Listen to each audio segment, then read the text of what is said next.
Hello friends, welcome back. तो आज के हम इस वीडियो में करने वाले हैं क्लास 8 हिंदी चैप्टर नंबर 7 हार की जीत। इसका हम लोग नेक्स्ट पार्ट करने वाले हैं। फर्स्ट पार्ट में हम लोगों ने फर्स्ट 2 पेज देख लिए थे, ये 2 पेज हम लोगों ने देख लिए थे। अब हम लोग तीसरे पेज से स्टार्ट करेंगे। ये जो आपकी कहानी है, ये हाफ यहाँ पे संध्या का समय था, यहाँ से हमारा बाकी है। तो स्टार्ट करते हैं। संध्या का समय था यानी शाम का समय था। बाबा भारती सुल्तान के यानी कि उनके घोड़े के पीठ पर चढ़कर कहीं घूमने जा रहे थे और उसी समय उनके मुख पर बहुत ज़्यादा प्रसन्नता थी, उनकी आंखों में चमक थी। और वो कभी वो घोड़े के शरीर को देखते थे तो कभी उसके रंग को देखते थे। तभी उनको एक आवाज़ आती है कि ओ बाबा, इस कंगले के सुनते जाना। तो भी उस आवाज़ में करुणा थी और बाबा ने अपने घोड़े को रोक लिया और फिर उन्होंने उस अपाहिज को देखा जो एक वृक्ष की छाया में यानी एक पेड़ की छाया में कराह रहा था। बाबा भारती उससे बोलते हैं, क्यों, क्या क्या कष्ट है? तो अपाहिज ने हाथ जोड़कर बाबा भारती को कहा कि बाबा, मैं दुखियारा हूँ, मुझ पर दया करो, मुझे राम वाला जाना है। उसका गांव कहाँ था? राम वाला, जो यहाँ से 3 मील की दूरी पर था। और वो बोल रहा था कि मुझे वहीं जाना है, मुझे अपने घोड़े पर चढ़ा लो, परमात्मा आपका भला करेगा। वहाँ तुम्हारा कौन है? बाबा भारती उनसे पूछते हैं कि वहाँ पे तुम्हारा कौन है? तो वो जो आंसर देता है कि दुर्गा दत्त वैद्य का नाम आपने सुना होगा। यहाँ पे दुर्गा दत्त वैद्य एक इंसान का नाम है, वैद्य मतलब एक डॉक्टर होगा वो। तो दुर्गा दत्त वैद्य का नाम आपने सुना होगा, मैं उनका सौतेला भाई हूँ। तो बाबा भारती ने घोड़े से उतरकर अपाहिज को घोड़े पर बैठा लिया। तो यहाँ पे बाबा भारती क्या करते हैं, खुद घोड़े पर से उतर जाते हैं और उस अपाहिज व्यक्ति को उस घोड़े पर बैठा लेते हैं और फिर स्वयं उसकी लगाम पकड़कर धीरे धीरे चलने लगते हैं। सहसा उन्हें एक झटका सा लगा और लगाम हाथ से छूट गई। तभी उनको एक थोड़ा सा झटका लगा और उनके हाथ से वो लगाम छूट गई। उनके आश्चर्य का ठिकाना नहीं रहा, यानी कि उनको बहुत आश्चर्य लगा। और जब उन्होंने देखा कि अपाहिज घोड़े की पीठ पर तन कर बैठा है, यानी कि वो जो अपाहिज है वो घोड़े पर अच्छी तरह से बैठा है और घोड़े को दौड़ाए लिए जा रहा है, यानी कि ये जो आदमी है उस घोड़े को दौड़ा के लेके जा रहा है। उनके मुख में भय था, उनके मुख से भय, विस्मय और निराशा से मिली चीख निकल आई। वह अपाहिज डाकू खड़क सिंह था। और यहाँ पे जो बाबा भारती हैं वो बहुत ही ज़्यादा परेशान हो गए और वो बहुत ज़्यादा दुखी भी हो गए। उनके मुँह से उन्होंने ऐसा कहा कि वो जो अपाहिज था वो खड़क सिंह था। ये अपाहिज कौन था? खड़क सिंह था, यानी कि ये अपाहिज नहीं था, वो डाकू था, खड़क सिंह। बाबा भारती कुछ देर तक चुप रहे। यहाँ पे बाबा भारती जो है वो कुछ थोड़ी देर तक वो चुप रहे। इसके बाद वो निश्चय कर पूरे बल से चिल्लाकर बोले, और इसके बाद वो थोड़ा कुछ निश्चय करते हैं और इसके बाद वो चिल्लाकर बोलते हैं, जरा ठहर जाओ। उन्होंने उस डाकू को रोकते हुए बोला। खड़क सिंह ने आवाज़ सुनकर घोड़ा रोक दिया।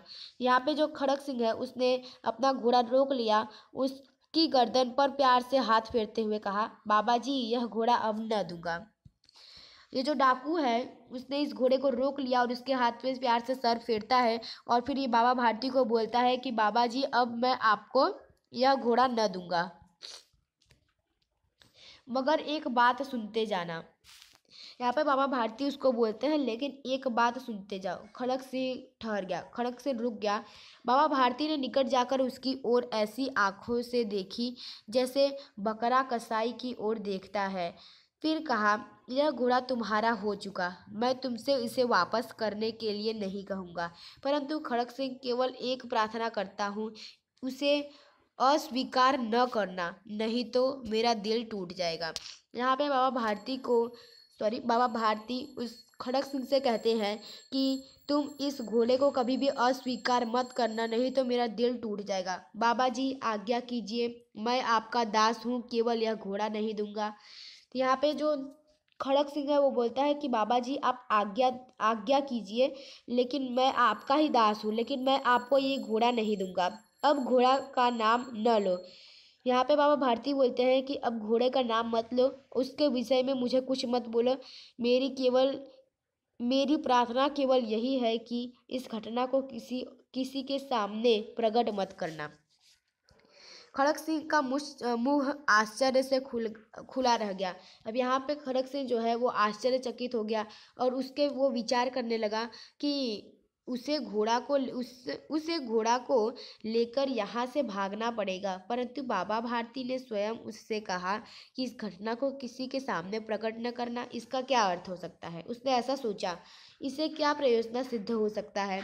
तो खड़ग सिंह ने ऐसा सोच रहा था, फिर बहुत सिर मारा। उसको कुछ समझ में नहीं आ रहा था कि बाबा भारती ने ऐसा क्यों कहा कि इस घटना को किसी के सामने प्रकट मत करना। उसको कुछ भी समझ में नहीं आ रहा था और हार कर उसने बाबा भारती की आंखों में देखकर उसने बोला कि बाबा जी, इसमें आपको क्या डर है?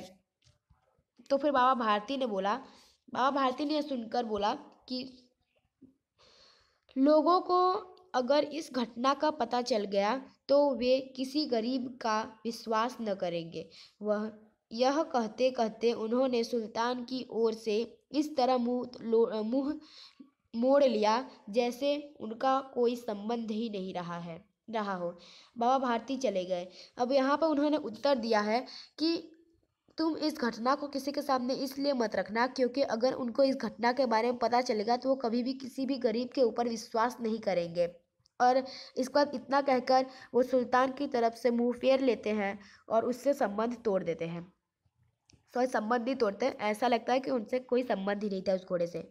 बाबा भारती फिर वहां से चले जाते हैं, परंतु उनके शब्द खड़ग सिंह के कानों में उसी प्रकार गूंज रहे थे। सोचता था, कैसे ऊंचे विचार है, पवित्र भाव है।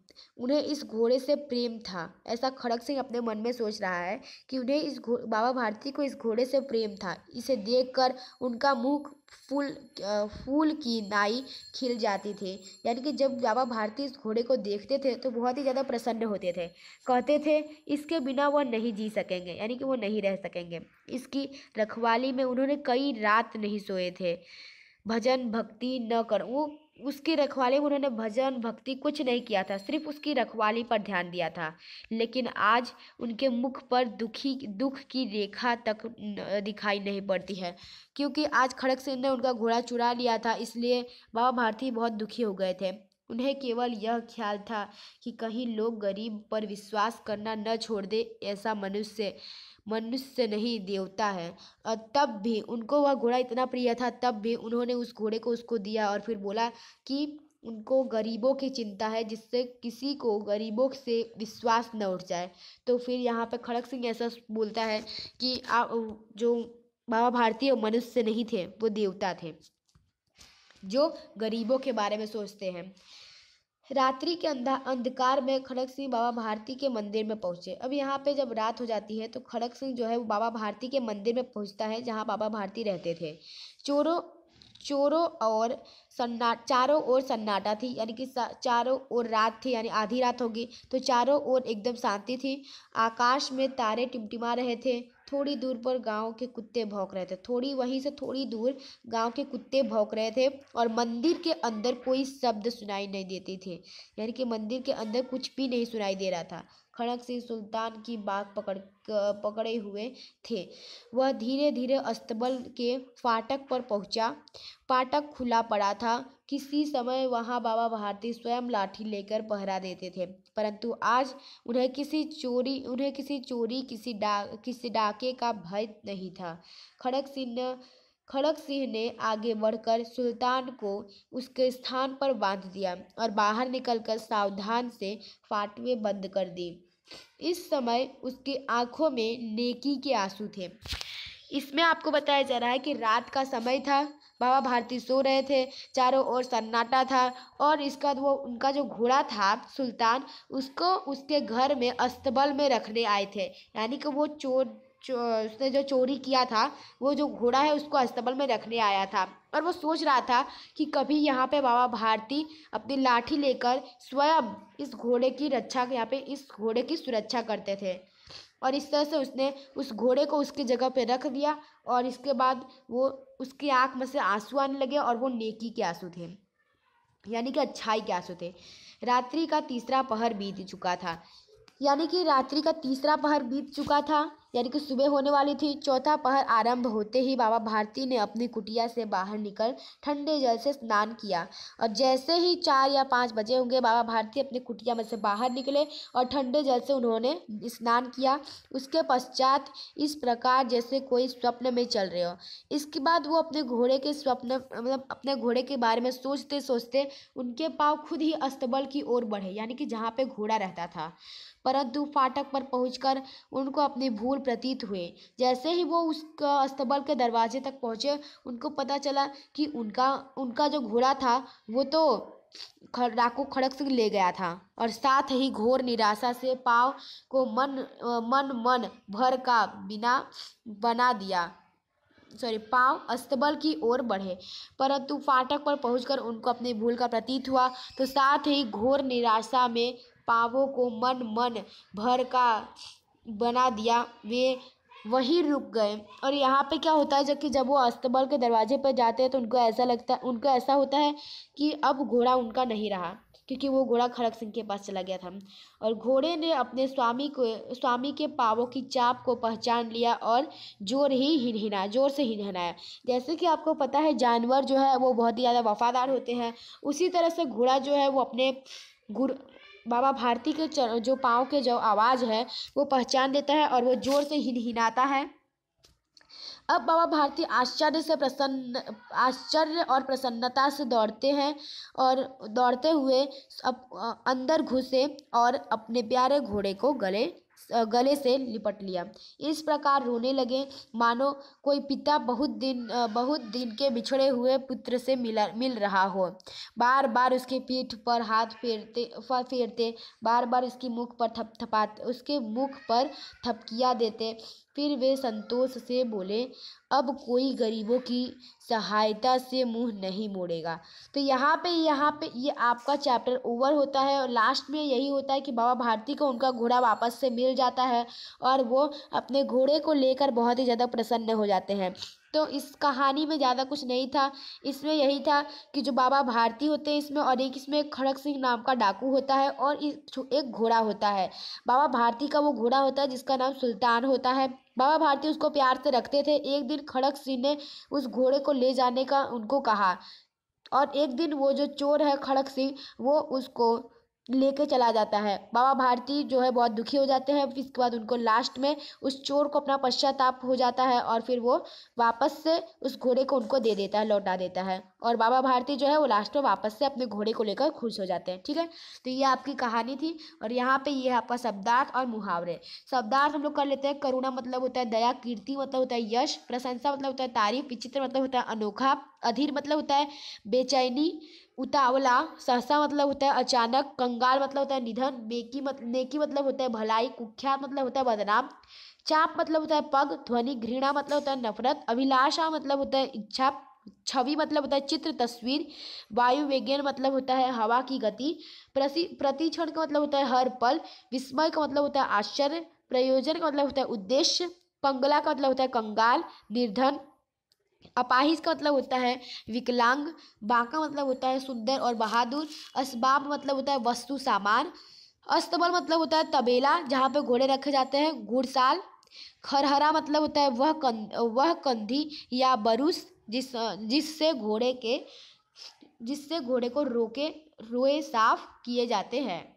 और यहाँ पे बाग मतलब होता है घोड़े की लगाम। मुहावरे हैं लट्टू होना, मुहावरे हैं आपके। लट्टू होना मतलब होता है मोहित होना, फूल न समाना मतलब अति प्रसन्न होना, आँख नीचे होना मतलब होता है लज्जित होना, फूट कर रोना मतलब होता है बहुत रोना, सांप लिपटना मतलब होता है ईर्ष्या होना, सिर मारना मतलब होता है अत्यधिक मानसिक परिश्रम करना। ठीक है, तो यहाँ पे ये आपका पूरा चैप्टर ओवर होता है। वीडियो अच्छा लगा इसे लाइक कीजिए, सब्सक्राइब कीजिए, शेयर कीजिए। अगर आपको कोई भी और सब्जेक्ट का नोट्स या फिर आपको कोई और सब्जेक्ट का नहीं समझ में आ रहा है तो आप हमें कमेंट कीजिए, हम आपको वो वापस से पढ़ा देंगे और आपको उसका नोट्स भी भेज देंगे।